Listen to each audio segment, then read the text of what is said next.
Hello प्यारे बच्चों। तो कैसे हो आप सब। बहुत बहुत स्वागत है आप सभी का आज की इस वीडियो में। और आज की ये एक स्पेशल और most demanded video class 11th का आपका जो पॉलिटिकल साइंस का सब्जेक्ट है यानी कि राजनीतिक विज्ञान का, इसी के एनुअल यानी कि फाइनल एग्जाम 2025-26 के लिए बहुत ज्यादा इंपॉर्टेंट वीडियो होने वाली है। क्योंकि जैसा कि आप सभी बच्चों को पता है कि आने वाले 2-4 दिन में ही यानी कि 26 फरवरी 2026 को मॉर्निंग शिफ्ट के बच्चों का और 27 फरवरी 2026 को इवनिंग शिफ्ट के बच्चों का आपका पॉलिटिकल साइंस का जो फाइनल एग्जाम है, एनुअल एग्जाम जिसे वार्षिक पेपर भी कह सकते हैं, ये होने वाला है। ठीक है, तो आपके 26 और 27 तारीख के पेपर की आपकी जो प्रिपरेशन है, ठीक है, आपके सिलेबस का जो रिवीजन है, आपकी जो प्रैक्टिस है, ये बहुत अच्छी हो सके, इस बात को ध्यान में रखते हुए आज हम लोग एक मोस्ट इंपॉर्टेंट सैंपल पेपर को इस वीडियो में डिस्कस करने वाले हैं और वो भी कंप्लीट सॉल्यूशन के साथ में। ठीक है बच्चों, अब जो बातें आपसे मैं कहने वाला हूं बड़े ध्यान से सुनिएगा। देखो, आपके पॉलिटिकल साइंस के फाइनल के एग्जाम के लिए ये तो बस आगाज है, ये तो बस शुरुआत है। जी हाँ बच्चों, क्योंकि हम आपके लिए पॉलिटिकल साइंस के 1 2 3 4 5 नहीं बल्कि पूरे के पूरे 10 सैंपल पेपर लेके आने वाले हैं बच्चों, और वो भी कंप्लीट सॉल्यूशन के साथ में। इवन आपकी दोनों ही बुक्स के 2 मार्क्स के, 4 मार्क्स के, 6 मार्क्स के, ठीक है, और जो भी मैप्स होते हैं, जो भी कार्टून होंगे, सारी वीडियोस आने वाली हैं। ठीक है, तो शुरुआत हो चुकी है पॉलिटिकल साइंस के एक महा बैच की, आप ये कह सकते हो। ठीक है, जो भी सैंपल पेपर्स हैं आपके, उसकी प्लेलिस्ट का लिंक यहाँ पे मैं आई बटन में ऐड कर दूंगा बच्चों। जितने भी पेपर आपको करवाएंगे, इवन मैं सोच रहा हूँ कि आपके लिए ना कम से कम पीवाईक्यू जो है 2 से 3 साल के तो करवा ही दूं आपको, तो कमेंट में आप बता देना पीवाईक्यू के लिए। बाकी हम आपके लिए सैंपल पेपर तो ला ही रहे हैं। ठीक है, तो चलो सबसे पहले पेपर का पैटर्न समझो बच्चों। और एक चीज, जो भी हम क्वेश्चन इन सैंपल पेपर्स में देखेंगे ना, वो सारे के सारे क्वेश्चंस मोस्ट इंपॉर्टेंट होने वाले हैं। सिलेक्टेड क्वेश्चंस होंगे और रिपीटेड क्वेश्चंस होंगे, जहां से आपके फाइनल एग्जाम में क्वेश्चंस के आने की, रिपीट होने के हाईली चांसेस होंगे। ठीक है, तो जो भी वीडियो आपके लिए आए उसको अच्छे से जरूर दिखिएगा। लास्ट ईयर भी बच्चों ने 80 आउट ऑफ 75, 78, 79 मार्क्स पाए थे, वीडियोस में कमेंट करके हमें ये बताया उन्होंने। ठीक है, तो चलो पेपर का पैटर्न समझो। सेम पैटर्न है बच्चों जैसा कि आपका मिड टर्म के एग्जाम में था। 5 खंड होंगे और 30 प्रश्न आपके पेपर में रहने वाले हैं। ठीक है, खंड का जो रहेगा, इसके अंदर टोटल आपके जो ना 12 एमसीक्यू रहेंगे। ठीक है, खंड खा के अंदर आप देखेंगे तो यहाँ पे 13 से 18 ये आपके 2 नंबर के टोटल 6 क्वेश्चन होंगे। खंड गा के अंदर आपके 19 से 23 ये लघुत्तरीय प्रश्न होंगे, 4-4 नंबर के टोटल 5। और खंड घा के अंदर एक रहेगा आपका पैसेज, एक कार्टून, एक मैप। ठीक है ना, और ये सभी 4-4 नंबर के होंगे। और 5वें खंड के अंदर आपके 6 नंबर के टोटल 4 क्वेश्चन होने वाले हैं, जैसे आप लॉन्ग क्वेश्चंस भी कह सकते हैं। सेम इसी तरीके से इंग्लिश मीडियम में सेक्शन ए में 12 एमसीक्यू, सेक्शन बी में आपके जो है 2 मार्क्स के क्वेश्चन होंगे, सेक्शन सी में आपके 4 मार्क्स के, सेक्शन डी में होगा पैसेज, कार्टून और मैप, और सेक्शन ई 6 मार्क्स के लॉन्ग क्वेश्चन। ठीक है, तो बच्चों आई होप आपको पेपर का पैटर्न समझ में आ गया होगा। तो इस वीडियो में हम ट्राई करेंगे कि हम जो है ना, इस पेपर का जो मोस्ट ऑफ दी पार्ट है, ठीक है, सेक्शन ए, बी और सी, ये डिस्कस कर लें। ठीक है, अच्छा एक चीज और, हाँ, जो भी हम आपको सैंपल पेपर करवाएंगे ना बच्चों, ये हिंदी मीडियम के साथ साथ आप सभी इंग्लिश मीडियम के बच्चों के लिए भी रहेंगे। ठीक है, तो जो भी हम आपको क्वेश्चन करवाएंगे वो हिंदी मीडियम में तो समझा ही देंगे, इंग्लिश मीडियम में भी आपको आंसर प्रोवाइड करवा दिया जाएगा ताकि आपको भी समझ में आ सके। ओके, तो फाइनली अब आप तैयार हो बच्चों आज के सैंपल पेपर 1 के पार्ट 1 की वीडियो को समझने के लिए? जल्दी से बताओ बच्चों, क्या आप तैयार हो? मैं रेडी हूं फुल एनर्जी के साथ में आपको पढ़ाने के लिए। Are you ready? तो चलिए बच्चों शुरू करेंगे। देखो प्यारे बच्चों, आज के इस सैंपल पेपर का जो हमारा सबसे पहला सेक्शन है, जिसे हिंदी में खंड ए और इंग्लिश में सेक्शन ए बोल सकते हैं, जो कि 12 नंबर का आएगा, वो हमारा शुरू हो जाता है। ठीक है, अब सेक्शन ए में सबसे पहले हम लोग 12 एमसीक्यू को करेंगे। तो आप सभी बच्चे भी इन एमसीक्यू क्वेश्चन का जो आंसर है, मेरे आंसर देने से पहले अपने मन ही मन जरूर आंसर करें। ठीक है, और जब ये सेक्शन कंप्लीट हो जाए तो आप सभी बच्चे मुझे अपना स्कोर जरूर बताएं कि आपने 12 में से कितने के राइट आंसर दिए हैं, ताकि मुझे भी तो पता चले कि फाइनल एग्जाम तो आपके आ गए हैं, लेकिन आपने तैयारी कितनी कर ली है। ठीक है, चलो शुरू करते हैं बच्चों। देखो, हिंदी में आपको मैं पढ़ के समझाता चलूंगा, जो बच्चे इंग्लिश मीडियम के हैं वो यहां से इसे रीड आउट कर लें। ठीक है, हालांकि आंसर मैं आपको बताऊंगा। देखो बच्चों, सबसे पहले हमारा क्वेश्चन क्या है कि स्वतंत्रता के आदर्श के रूप में जो नेल्सन मंडेला जी थे, ठीक है, एक फ्रीडम फाइटर साउथ अफ्रीका के, तो इनकी जो आत्मकथा है इसका क्या नाम है। ठीक है, तो नेल्सन मंडेला की जो आत्मकथा है बच्चों, क्या नाम है उसका? What is the name of national Mandela. ठीक है, मतलब उनकी जो आत्मकथा है, उनकी ऑटोबायोग्राफी, उसका क्या नाम है बच्चों? तो देखो, हिंदी में अगर हम कहें तो उसका नाम है स्वतंत्रता की लंबी यात्रा, और इंग्लिश में कहें तो लॉन्ग वॉक टू फ्रीडम। ठीक है, तो ये क्या है बच्चों? ए और बी ये दोनों ही हमारे सही हैं, यानी कि ऑप्शन सी जो है ये हमारा करेक्ट हो जाएगा। ठीक है, अब आप सभी बच्चे मुझे कमेंट बॉक्स में ये बताओ कि स्वतंत्रता की एक दूसरी आदर्श है जो कि एक महिला है, ठीक है, उनका नाम क्या है।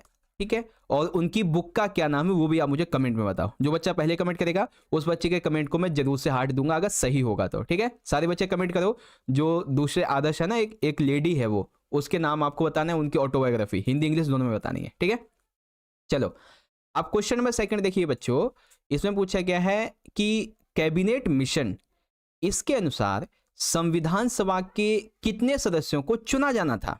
ठीक है, तो इस क्वेश्चन में आपको मैं 2 से 3 एमसीक्यू एक साथ बताऊंगा। देखो बच्चों, सबसे पहले आप ये समझो, कैबिनेट मिशन भारत कब आया था? तो ये आया था 1946 में। और क्यों आया था बच्चों? ताकि भारत में जो संविधान सभा है, यानी कि जो कॉन्स्टिट्यूशन असेंबली है, इसको बनाया जा सके, इसलिए आया था। अब जब ये आया तो इसने बड़े बड़े पॉलिटिकल पार्टी से बातचीत की, ठीक है, सारे फैसले वगैरह लिए, तब इसने एक फैसला सुनाया। क्या सुनाया? कि इंडियन कॉन्स्टिट्यूशन असेंबली जो होगी उसकी मेंबर्स जो रहेंगे वो होंगे 289। ठीक है, कितने होंगे? 289। ओके, ये समझ में आ गया। तो आंसर कौन सा होगा? आंसर आपका ए वाला यहां पे राइट हो जाएगा। अब जो ये 2 ऑप्शन है ना, 299 और 284, इनके बारे में भी थोड़ा समझो। यहां पे 299 सदस्य कहने का ये मतलब है कि जब इंडिया और पाकिस्तान का विभाजन हो गया था, ठीक है, भारत और पाकिस्तान का जब विभाजन हुआ, तो विभाजन के बाद में संविधान सभा के जो मेंबर्स थे उनकी संख्या रह गई थी 299। कितनी बची थी? सिर्फ 299। ठीक है, इसके अलावा जब भारतीय संविधान पूरी तरीके से बनके तैयार हो चुका था, तब इस पे जो सिग्नेचर थे बच्चों वो किए थे 284 मेंबर्स ने। ठीक है, तो आपकी 3 यहां पे जो एमसीक्यूज है वो कंप्लीट हो जाने चाहिए। कौन कौन से? कैबिनेट मिशन के अनुसार 389 सदस्य संविधान सभा के लिए बनाए, मतलब ये कहे गए इतने रहेंगे। डिवीजन के बाद में इंडिया पाकिस्तान के 299 मेंबर्स बचे, और कॉन्स्टिट्यूशन पे साइन किए थे 284 मेंबर्स ने। ठीक है, इसी तरीके से यहां पे आप देख सकते हैं हर एक क्वेश्चन का, हर एक ऑप्शन का क्या यहां पे मतलब है।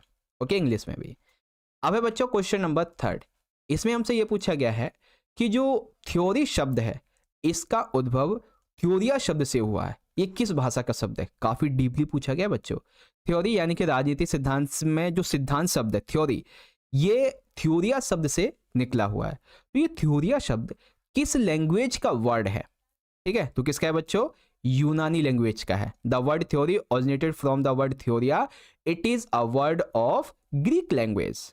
ओके बच्चों, चलो क्वेश्चन नंबर 4। अब यहां से देखो, आपका एक 2 नंबर का क्वेश्चन भी पूरा हो जाएगा और 4 नंबर का। तो ध्यान से देखो, क्वेश्चन क्या है बच्चों? स्थानीय शासन का लाभ क्या है? यानी कि जो हमारी लोकल गवर्नमेंट्स हैं, पंचायत जैसे हो गई लोकल गवर्नमेंट्स, इनके हमें बेनिफिट्स क्या हैं, क्या लाभ है? तो भाई सबसे पहला लाभ तो ये है कि जो हमारी स्टेट गवर्नमेंट होती है, ठीक है, जो सरकार होती है, इसका कार्यभार कम हो गया है, क्योंकि अब विलेज के लेवल पे आकर उन्हें काम करने की जरूरत नहीं है, क्योंकि उसके लिए जो स्थानीय शासन है वो अवेलेबल है, वही कर देगा सारे काम। तो सरकार का कार्यभार कम हो गया। दूसरा इंपॉर्टेंट कि स्थानीय स्तर पर आपसी संबंधों में सुधार आता है, क्योंकि देखो जैसे पंचायत होती है हमारे यहाँ पे, ठीक है, तो पंचायत में जो मेंबर्स होते हैं उन्हें सिंपली हम ही चुनते हैं, ठीक है, और हम उन्हें जानते भी हैं। तो इसीलिए क्या होता है कि इसमें आपसी संबंध जो वो अच्छे होते हैं। इसके अलावा जितनी भी लोकल प्रॉब्लम्स होती हैं, स्थानीय समस्याएं होती हैं, उनको बहुत ही कम खर्च में और कम समय में सॉल्व किया जा सकता है। ठीक है, तो इस तरीके से ये लाभ है इसके। तो क्या क्या बेनिफिट है बच्चों, आपके सामने ये 3 बेनिफिट लिखे हुए हैं। तो ऑप्शन कौन सा सही होगा, डी वाला हमारा यहाँ पे करेक्ट हो जाएगा। अब यही क्वेश्चन आपसे 2 नंबर में पूछा जाए तो आप ये 3 पॉइंट लिख दोगे, पूरे 2 नंबर मिल जाएंगे। 4 नंबर में पूछा जाएगा तो 3 तो ये लिख देना, एक आधा पॉइंट और अपनी तरफ से ऐड कर देना, बस 4 नंबर आपके मिल गए, है ना। तो देखा ना, एमसीक्यू के साथ में आपको ना बढ़िया बढ़िया सारी चीज समझा दी, है ना। ओके चलिए अब हम देखते हैं क्वेश्चन नंबर 5 को। अब क्वेश्चन 5 के अंदर थोड़ा ध्यान से देखना है, इसमें कई सारी जो इन्फॉर्मेशन है, ठीक है, बहुत सारी इन्फॉर्मेशन आपको मिलने वाली है।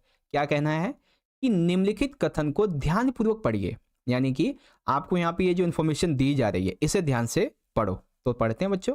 देखिए पहला, स्वतंत्रता यानी कि लिबर्टी, इसका अर्थ क्या है बच्चों, स्वतंत्रता की अवस्था, निर्णय लेने की शक्ति। अर्थात देखो लिबर्टी जो है इसका मतलब क्या है, इसका मतलब होता है कि आपकी एक ऐसी अवस्था जिसमें आप स्वतंत्र होकर बिना किसी दबाव के निर्णय ले सको। तो ये बात तो बिल्कुल सही है, ठीक है। सेकंड क्या है, लिबर्टी शब्द की उत्पत्ति, यानी कि जो लिबर्टी शब्द है बच्चों, इस शब्द की उत्पत्ति किससे हुई है, लैटिन भाषा से हुई है। तो ये बात भी बिल्कुल सही है। तीसरा है कि जो स्वराज है, जैसे महात्मा गांधी जी है ना, ये हमेशा स्वराज की बात करते हैं, स्वराज पुस्तक इन्होंने लिखी है। तो स्वराज का जो अर्थ है, इसका मतलब क्या है, इसका मतलब है स्वयं का शासन, अर्थात अपने ऊपर शासन, ठीक है, यानी कि अपने आप ही शासन करना स्वराज कहलाता है, ठीक है। चौथा है बच्चों, सलमान रुश्दी की पुस्तक द सोटानिक वर्सेस, तो ये भी बिल्कुल सही है बच्चों। ये जो है ना आपके वो नीले नीले बॉक्स नहीं होते हैं स्रोत जैसे, उन्हीं में से ये लिया गया है। तो आपकी ये चारों बातें बिल्कुल सही है, ठीक है। तो सी वाला जो ऑप्शन है, पहला दूसरा तीसरा चौथा सब सही हो जाएंगे, ठीक है बच्चों। अब इसी तरह से जो बच्चे इंग्लिश मीडियम के हैं वो यहाँ से देख सकते हैं, ठीक है। ये सारी आपकी बातें यहाँ पे दी गई हैं और ऑप्शन आपका जो है सी करेक्ट है। ओके प्यारे बच्चों, चलिए अब क्वेश्चन नंबर 6 में है अभिकथन और कारण, ठीक है। अभिकथन देखिए क्या कहता है बच्चों, भारतीय संविधान का जो अनुच्छेद 25 है, इसमें यह कहा गया है कि भारत के सभी नागरिकों को, सभी व्यक्तियों को किसी भी धार्मिक विश्वास को मानने और उसका प्रचार करने का अधिकार है। बिल्कुल सही बात है भाई कि हम इंडिया के जो नागरिक हैं, जो सिटीजन्स हैं, हमें किसी भी धर्म को मानने का, ठीक है, अधिकार है, हम उसका प्रचार भी कर सकते हैं। कारण, जो हमारा भारतीय राज्य है यानी कि भारत जो देश है, ये धार्मिक प्रथाओं से जुड़ी आर्थिक, वित्तीय, राजनीतिक या फिर अन्य कोई धर्मनिरपेक्ष गतिविधियों को विनियमित या फिर प्रतिबंधित नहीं कर सकता है। इसको थोड़ा ध्यान से देखो, ध्यान से समझो।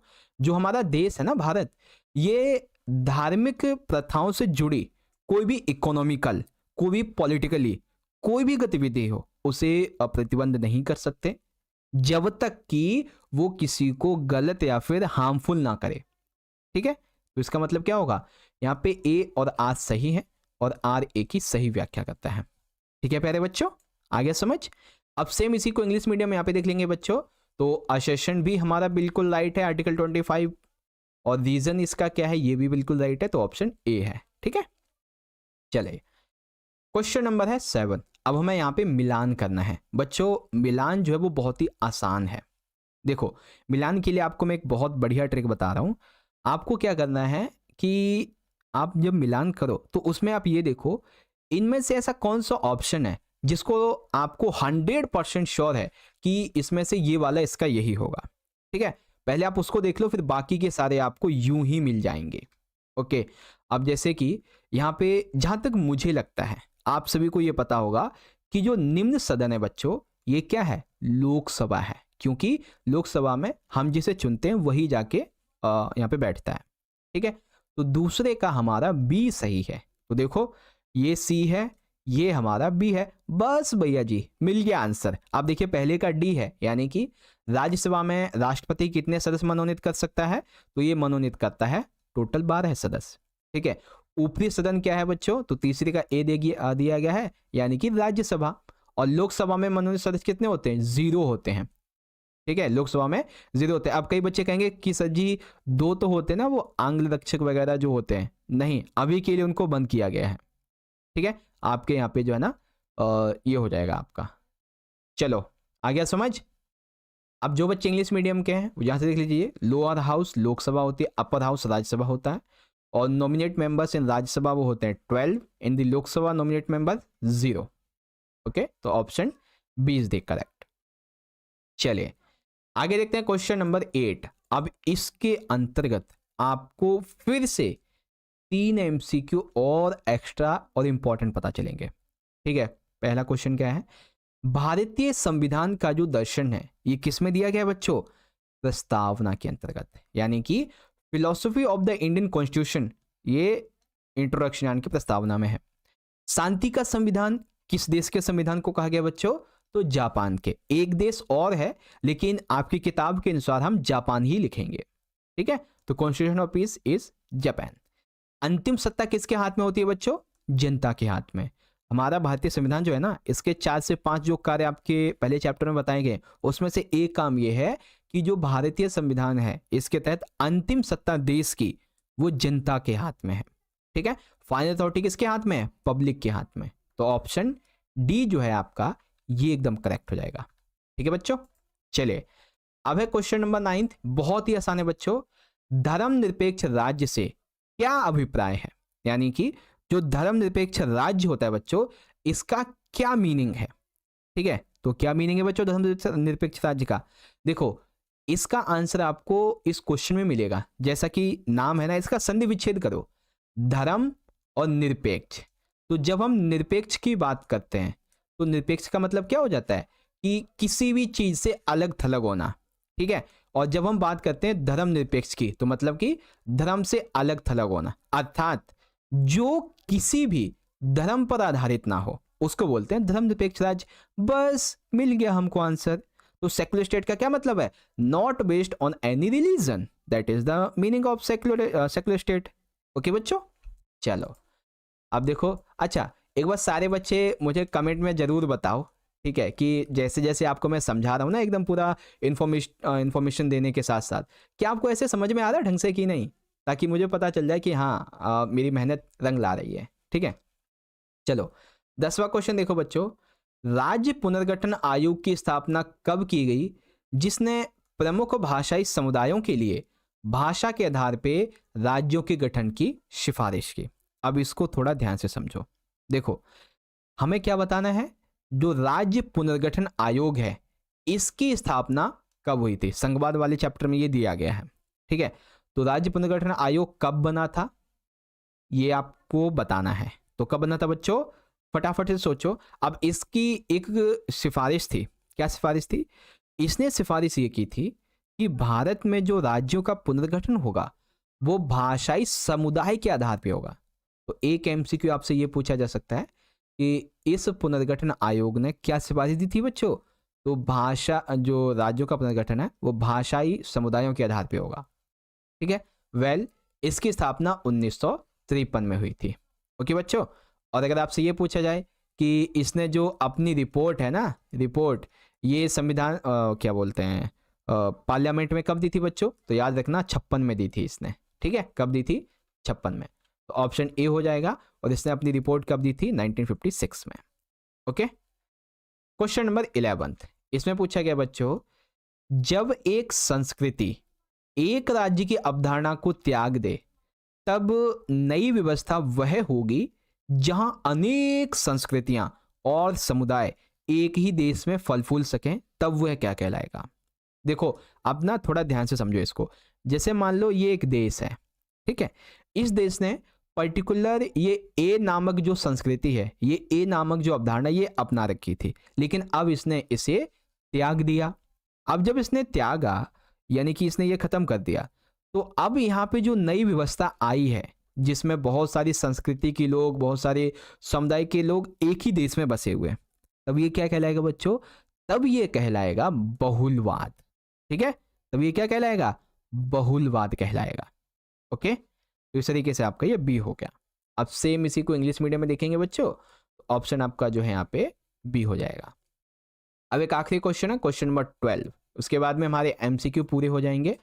तो क्वेश्चन 12 कहता है, भारत में संसदीय कार्यपालिका की जड़ें कब उभरी? यानी कि आज हम जो पार्लियामेंट्री देखते हैं, आखिर इसकी जो जड़ें हैं वो भारत में कब उभरी थी बच्चों? तो 1919 और 1935 का 35 की जो संसदीय व्यवस्था थी, ठीक है, उससे उभरी थी।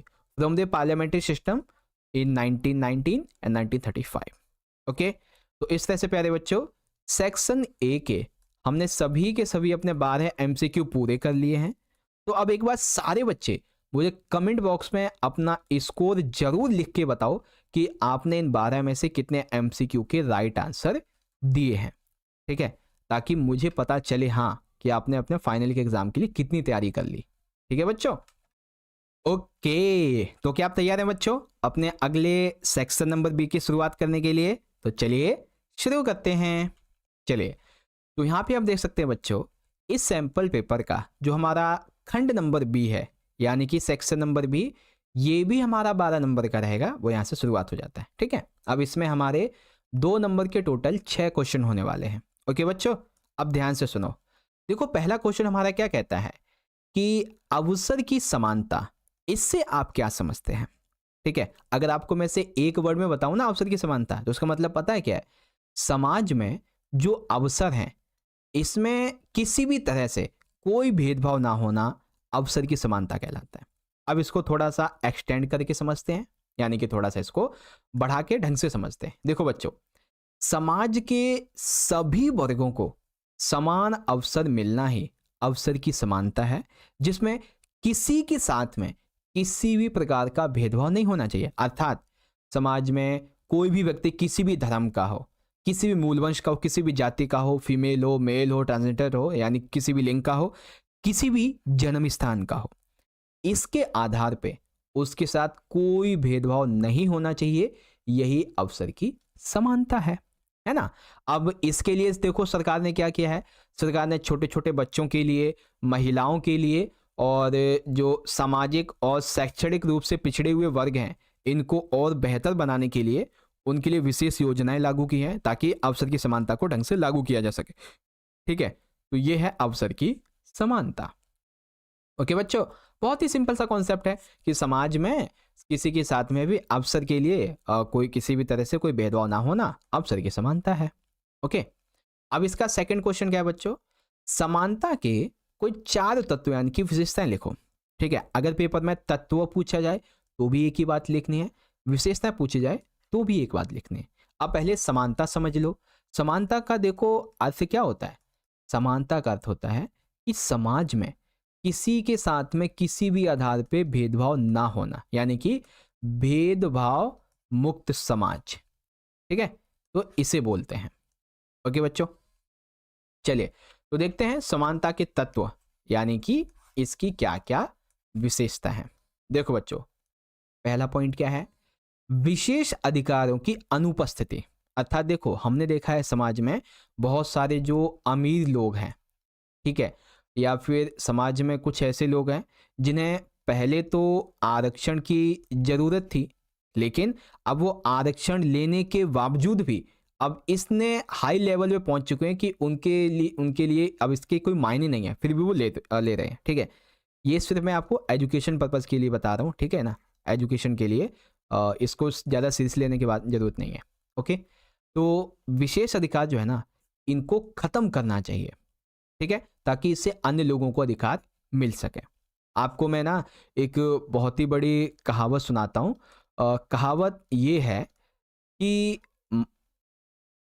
पूरे देश में ना एक ऐसा अमीर बंदा है जो अगर अपने जेब से 1 करोड़ भी गिरा दे, ठीक है ना, 1 CR भी गिरा दे तो उसका कुछ नहीं जाएगा, लेकिन इसी 1 CR से न जाने हजारों लाखों की संख्या में जो भूखे लोग हैं उनको खाना मिल सकता है, उनको कपड़े दिए जा सकते हैं।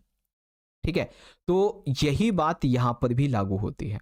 तो इसीलिए ये जो विशेष अधिकार हैं हमें ये खत्म करने होंगे ताकि अन्य लोगों को अधिकार मिल सके। दूसरा, समाज में सभी को विकास के समान अवसर उपलब्ध कराए जाने चाहिए, यानी कि समाज में सब अपना विकास कर सकें, इसके लिए सभी को समान अवसर मिलने चाहिए, यानी कि भेदभाव नहीं होना चाहिए किसी के साथ में। ठीक है, सभी व्यक्तियों की न्यूनतम आवश्यक पूर्ति के लिए अवसर मिलने चाहिए। अब ये देखो न्यूनतम आवश्यक पूर्ति का मतलब पता है क्या होता है? रोटी, कपड़ा, मकान, स्वास्थ्य और आवास, ठीक है ना, हाँ वो मकान आवास एक ही हो गया। तो रोटी कपड़ा आवास और स्वास्थ्य जलापूर्ति, ये सभी जो है ना न्यूनतम आवश्यकता पूर्ति, इसके अवसर सबको मिलने चाहिए। ठीक है, देखो हम इस बात को मानते हैं कि भेदभाव नहीं होना चाहिए। अगर भेदभाव हो रहा है तो वो तर्क संगत होना चाहिए। ठीक है, तर्क संगत कैसे, जैसे ये एक पार्क है, ठीक है, ये क्या है, ये एक पार्क है। अब पार्क में क्या है कि हम आम लोग तो आसानी से आ जा सकते हैं, लेकिन जो व्हील चेयर पे हैं वो कैसे आएंगे जाएंगे, तो उनके लिए जो है ना ढलान वाली सीढ़ियां बना देना। ठीक है, इसी तरीके से मान लीजिए एक बस स्टैंड है, तो बस स्टैंड पे हम तो आसानी से चढ़ जाते हैं, तो बस स्टैंड पे स्टैंड को इस लेवल पे बनाना कि कोई भी एक वृद्ध जन, ठीक है, या फिर कोई भी व्हील चेयर वाला बंदा आसानी से बस में चढ़ सके अगर जरूरत पड़ती है तो, और ऐसी पट्टियां बनाना, ये एक तर्कसंगत भेदभाव है ना। लेकिन एक एग्जांपल आपको मैं देता हूं, जैसे मान लीजिए कि स्कूल है, यहाँ पे एक मेल काम करता है, मतलब मेल टीचर है, एक फीमेल टीचर है। मेल टीचर को आप दे रहे हो 10,000 रुपये, ठीक है, और फीमेल को दे रहे हो आप 7,000 रुपये। तो ये तो भाई भेदभाव गलत है, क्योंकि यहाँ पे तो आप लिंग के आधार पे भेदभाव कर रहे हो, जबकि योग्यता सबकी समान है। तो ये भेदभाव गलत होगा, लेकिन ये भेदभाव सही है, तर्कसंगत होना चाहिए, है ना। देखा कितना मस्त एग्जांपल लेकर समझा दिया आपको, है ना बच्चों। चलो, तो ये दोनों क्वेश्चन हो गए। अब जो बच्चे इंग्लिश मीडियम के हैं, कृपया करके इसको इंग्लिश में आप पढ़ लें, यहाँ से हिंदी में समझा दिया है, इंग्लिश में आपको क्या चाहिए, सिर्फ सेंटेंस फॉर्मेशन चाहिए, वो आपको मैं दे रहा हूँ। जैसे what do you understand by equality of opportunity, तो इक्वालिटी ऑफ अपॉर्चुनिटी का मीनिंग क्या है। उसके बाद right any 4 elements characteristics of similarity, तो वो कौन कौन से हैं वो भी आप यहाँ से देख सकते हैं बच्चों। ये रहे देखो, ठीक है, आप इसे पढ़ सकते हैं इजीली यहाँ से। और the elements characteristics of equality are as followups. Okay, चलो अब क्वेश्चन नंबर 14 देखिए क्या कहता है। 14 में पूछा गया है धर्मनिरपेक्षता का यूरोपीय मॉडल का वर्णन कीजिए। यानी कि धर्मनिरपेक्षता का जो हमारा यूरोप का मॉडल है, देखो दो मॉडल है, एक यूरोपीय मॉडल है और एक है भारतीय मॉडल। तो आज की इस वीडियो में यूरोपीय समझेंगे, भारतीय आपको बाद में समझाऊंगा अगले पेपर में, ठीक है। और ऐसे यूरोपीय मॉडल को हम अमेरिकी मॉडल भी कहते हैं, ध्यान रखें, यूरोपीय मॉडल को अमेरिकी मॉडल भी कहते हैं। अब इसमें क्या है, इसमें जो है ना धर्म और राज्य सत्ता, इसके संबंध विच्छेद को पारस्परिक निषेध के रूप में समझा जाता है। अर्थात इसमें क्या कहा गया है कि जो यूरोपीय मॉडल है, इसमें जो धर्म है और राज्य यानी कि देश की जो गवर्नमेंट है, इसके बीच में किसी भी तरीके का कोई संबंध नहीं होता, ठीक है। यानी कि राज्य धर्म के मामले में और धर्म राज्य के मामले में कितनी भी खराब परिस्थिति आ जाए, कभी भी उसमें बाधा नहीं डालेगी, ठीक है। अर्थात राज्य सत्ता धर्म के मामले में व धर्म राज्य सत्ता के मामले में हस्तक्षेप नहीं करेंगे, ठीक है। लेकिन याद रहे, हमारा जो भारत का मॉडल है वो क्या कहता है कि हम तब तक धर्म में हस्तक्षेप नहीं करेंगे जब तक कि उससे किसी अन्य धर्म को हानि ना हो रही हो, ठीक है। जब तक कि उससे देश को किसी भी प्रकार की कोई हानि ना हो रही हो, जब तक कि देश की सुरक्षा को उससे कोई हानि ना हो रही हो, तब तक हम हस्तक्षेप नहीं करेंगे। लेकिन अगर हानि हुई तो हम जरूर हस्तक्षेप करेंगे। ये भारत का मॉडल है, ठीक है। अब यूरोपीय मॉडल में तो भाई इस हिसाब से तो जो हमारी स्वतंत्रता समानता की क्या नाम है संकल्पना है, ये उसकी व्याख्या कर रही है, ठीक है। धर्मनिरपेक्षता में राज्य समर्थित धार्मिक सुधार के लिए कोई जगह नहीं है, ये चीज़ें यहाँ पे बताई गई हैं। तो ये चीज़ें हैं बच्चों जिसे आप इजीली यहाँ पे समझ सकते हो।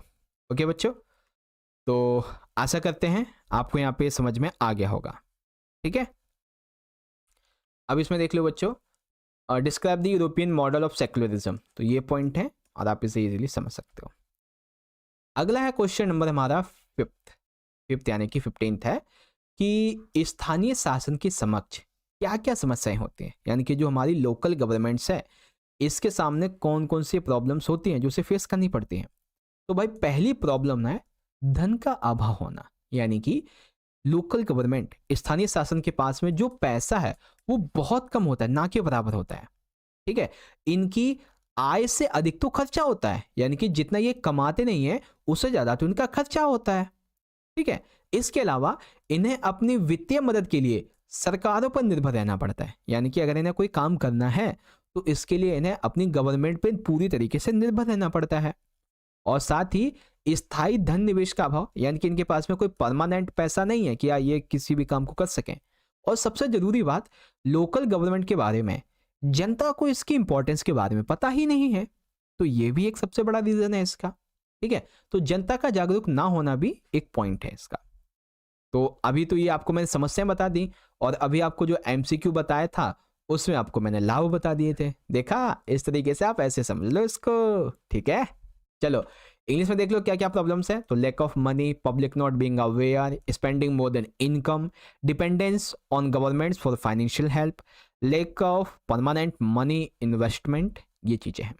ओके, चलो अब है क्वेश्चन नंबर 16। संविधान सभा में उद्देश्य प्रस्ताव कब और किसने दिया था, और इसमें क्या कहा गया था? ठीक है, तो बच्चों देखो, उद्देश्य प्रस्ताव भारतीय संविधान सभा में पंडित जवाहरलाल नेहरू जी के द्वारा, मैं आपको पूरी डेट बता देता हूं, 13 दिसंबर 1946 को प्रस्तुत किया गया था। कब? 13 दिसंबर 1946 को। अब इस प्रस्ताव में संविधान जो सभा है ये क्यों बनाई गई है, संविधान सभा का टारगेट क्या है, क्यों संविधान बनाया जाना है, इसके उद्देश्यों को परिभाषित किया गया था। इसीलिए ये उद्देश्य प्रस्ताव काफी इंपॉर्टेंट था। ठीक है, इसके अलावा संविधान की जितनी भी आकांक्षा हैं, जो इसके मूल्य हैं संविधान के लिए, वो सभी इसमें समाहित की गई थे। ठीक है, इतना ही नहीं, इस उद्देश्य प्रस्ताव में संविधान सभा को यह कहा गया था कि हमें एक स्वतंत्र संप्रभु गणराज्य के लिए संविधान बनाना है। ठीक है, स्वतंत्रता, समानता, बंधुत्व, ऐसी बातें भी इसके अंतर्गत कही गई थी। तो काफी बड़ा है, लेकिन 2 नंबर में आपको बस यही पॉइंट लिखने हैं। ठीक है, सेम इंग्लिश में देख लेंगे, ऑब्जेक्टिव प्रपोजल क्या था बच्चों। ठीक है, चलो क्वेश्चन नंबर 17, बहुत अच्छा प्रश्न है बच्चों, बहुत ही इजी तरीके से समझ जाओगे। मुक्त बाजार से आप क्या समझते हैं, विस्तार से समझाइए। देखो, जैसा कि नाम से पता चल रहा है, मुक्त बाजार यानी कि देखो ये एक स्थिति है, ठीक है, जिसमें आपको मैं बताऊं ये एक बाजार है। अब इस बाजार को हम मुक्त इसलिए कहते हैं, इसमें ना जो बाजार है वो ये कहता है कि अगर आपके पास में योग्यता है, ठीक है, अगर आपके पास में कौशल है, ठीक है, योग्यता है, कौशल है, आप सक्षम हैं, और अगर आप संसाधन जुटा सकते हैं, तो आपका मुक्त बाजार में स्वागत है। ये फुल ऑफ कंपटीशन का होता है। ठीक है, तो मुक्त बाजार समझ गए क्या है, इसको थोड़ा और इजी वे में समझ लो। मुक्त बाजार खुली प्रतियोगिता के द्वारा योग्य व सक्षम व्यक्तियों को सीधा फायदा पहुंचाने का व राज्य के हस्तक्षेप के विरोधी है। सिंपल सी बात क्या हो गई, मुक्त बाजार जो है ना, ये खुले बाजार है जिसमें खुली प्रतियोगिता होती है। ठीक है, जो योग्य हो, जो संसाधन जुटा सके, जो सक्षम हो, उसको सीधा फायदा पहुंचेगा, और जो क्या नाम है, कंज्यूमर्स हैं, उसको भी फायदा पहुंचेगा। ठीक है, और ये कहता है कि भाई राज्य जो है ना, वो कोई हस्तक्षेप नहीं करे मुक्त बाजार में, ये बात कहता है। ठीक है, ऐसे में ये बहस तेज हो जाती है कि क्या जो अक्षम व्यक्ति हैं, जो सुविधा विहीन वर्ग हैं, इनकी जिम्मेदारी सरकार की होनी चाहिए, क्योंकि मुक्त बाजार के अनुसार तो प्रतिस्पर्धा नहीं कर सकते। अर्थात इसमें ना 2 बातें, एक तो मुक्त बाजार पता है क्या कहता है कि भाई अगर आप योग्य हो, आप सक्षम हो, संसाधन जुटा सकते हो, आपके अंदर योग्यता है, तो आप मुक्त बाजार में अच्छा खासा पैसा कमा सकते हो, आपको सीधा फायदा पहुंचेगा।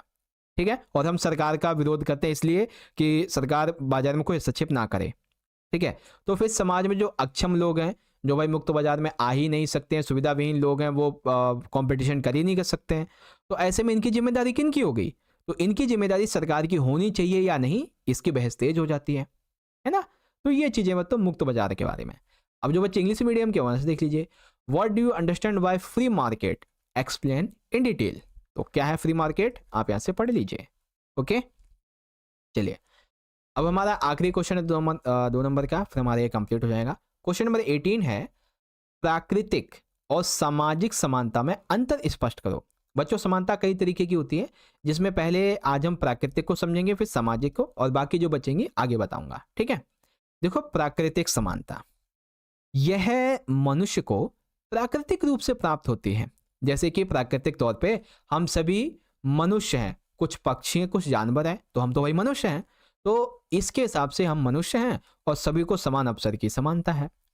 और सामाजिक समानता में क्या होता है कि समाज में हर एक मनुष्य के साथ, हर व्यक्ति के साथ जाति, धर्म, वंश, लिंग, रंग, जन्म स्थान, इन सभी आधार पे कोई भेदभाव ना हो, सभी के साथ समान व्यवहार हो एवं सामाजिक अवसर मिले उसे, यही सामाजिक समानता है।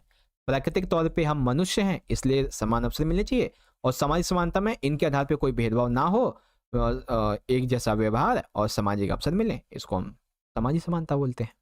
ओके, अब जो बच्चे इंग्लिश मीडियम के हैं वो यहाँ से देख लें बच्चों, कि explain the difference between natural and social equality. तो नेचुरल इक्वालिटी क्या होती है, सोशल इक्वालिटी क्या होती है, यहाँ से पढ़ लीजिए। ओके, तो इस तरह से प्यारे बच्चों आप सभी ने मेरे साथ मिलकर आज की इस वीडियो में क्लास 11th के अपने पॉलिटिकल साइंस के फाइनल के एग्जाम के लिए जो हमारा पहला वाला सैंपल पेपर है, ठीक है, इसके पार्ट 1 को तो यहाँ पे कर लिया है आपने कंप्लीट।